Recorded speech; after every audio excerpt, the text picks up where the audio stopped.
នៅក្នុងឆ្នាំ1963-64និងឆ្នាំជាបន្តមកទៀត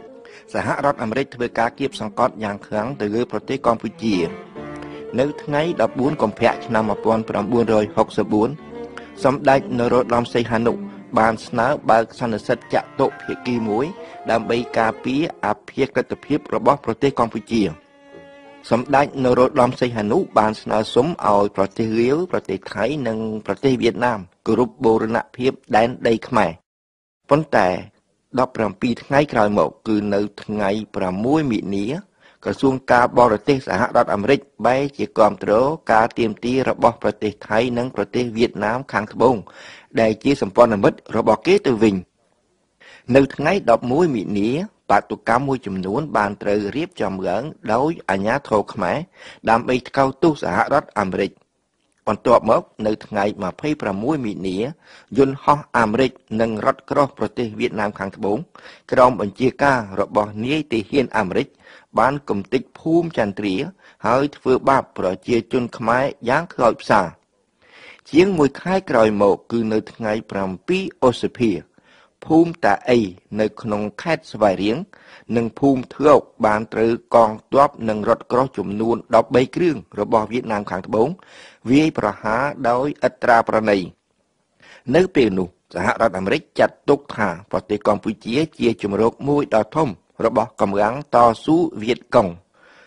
នៅថ្ងៃ7ឧសភានោះប្រទេសកម្ពុជាបានដាក់ពាក្យប្តឹងអង្គការសហប្រជាជាតិជាបន្ទាន់នៅថ្ងៃ19ឧសភាក្រមប្រឹក្សាសន្តិសុខអង្គការសហប្រជាជាតិបានយកសំណុំរឿងនេះមកពិនិត្យប្រទេសបារាំងដែលជាសមាជិកនៃក្រមប្រឹក្សាបានទាមទារឲ្យគេរកយុត្តិធម៌ឲ្យប្រទេសកម្ពុជា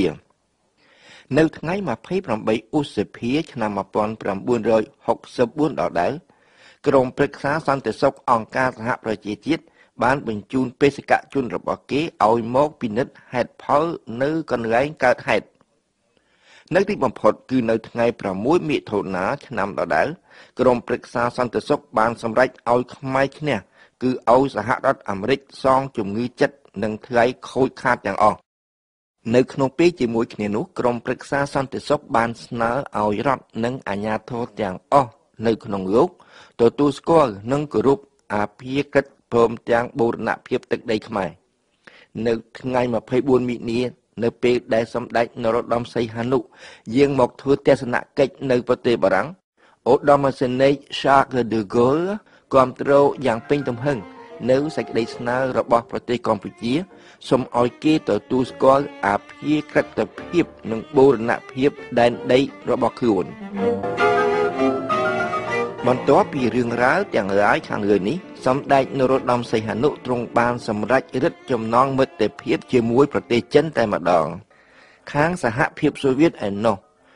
នេះក៏ជាឱកាសមួយដ៏ល្អដែរសម្រាប់ពង្រឹងទំនាក់ទំនងជាមួយប្រទេសកម្ពុជានៅថ្ងៃ20កញ្ញាឆ្នាំ1964ដដែលនោះវិទ្យាស្ថានបច្ចេកទេសជាន់ខ្ពស់ខ្មែរសូវៀតដែលជាអំណោយរបស់សូវៀតបានត្រូវសម្ពោធហើយមួយសប្តាហ៍ក្រោយមកសម្ដេចនរោត្តមសីហនុយាងទៅធ្វើព្រះរាជទស្សនកិច្ចនៅប្រទេសចិនគឺនៅក្នុងឱកាសនោះហើយដែលប្រទេសចិនបានសម្រេចផ្ដល់ជំនួយយោធាទៅឲ្យប្រទេសកម្ពុជាដោយគូបញ្ជាក់បន្ថែមថាប្រទេសចិនត្រៀមលក្ខណៈជាស្រេចដើម្បីជួយប្រទេសកម្ពុជានៅក្នុងករណីដែលមានការឈ្លានពាននៅក្នុងឱកាសទស្សនកិច្ចនោះអ្នកតំណាងប្រទេសកម្ពុជាក៏បានធ្វើការចរចាស្ដីពីការគោរពបូរណភាពដែនដីខ្មែរជាមួយអ្នកតំណាងរណសិរ្សរំដោះជាតិវៀតណាមផងដែរ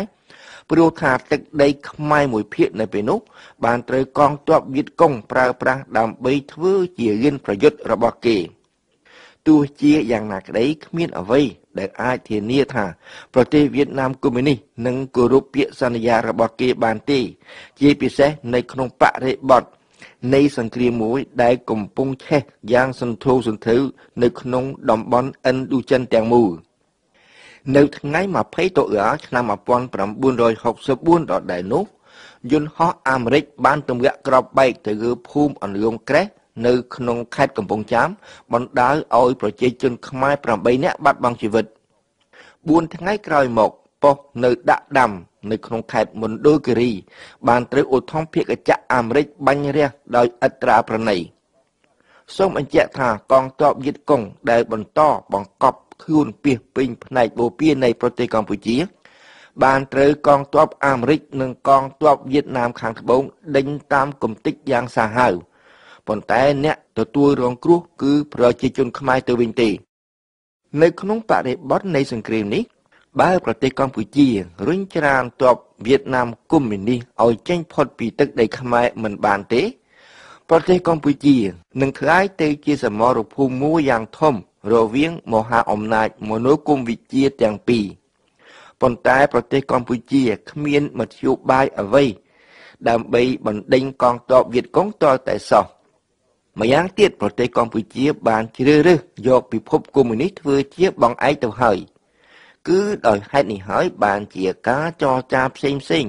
រវាងប្រទេសកម្ពុជានិងប្រទេសវៀតណាមខាងជើងស្ដីពីបញ្ហាបូរណភាពដែនដីបានคล้ายទៅជារឿងកំប្លែងទាំងអស់នៅទីបំផុតនៅថ្ងៃ3ឧសភាឆ្នាំ1965ប្រទេសកម្ពុជាគ្មានជំរើសអ្វីទៀតក្រៅពីផ្ដាច់ទំនាក់ទំនងទូតជាមួយសហរដ្ឋអាមេរិកទេគឺនៅឆ្នាំ65នោះហើយដែលសៃអ៊ុតសកែវមាសនិងអ្នកដឹកនាំខ្មែរកុម្មុយនីសនានាឯទៀតបានចាក់ចេញពីការិយាល័យលេខ100ដើម្បីធ្វើដំណើរទៅផ្លូវលំហូជីមីញពួកគេស្ថិតនៅក្នុងតំបន់នោះអស់រយៈពេល9ខែ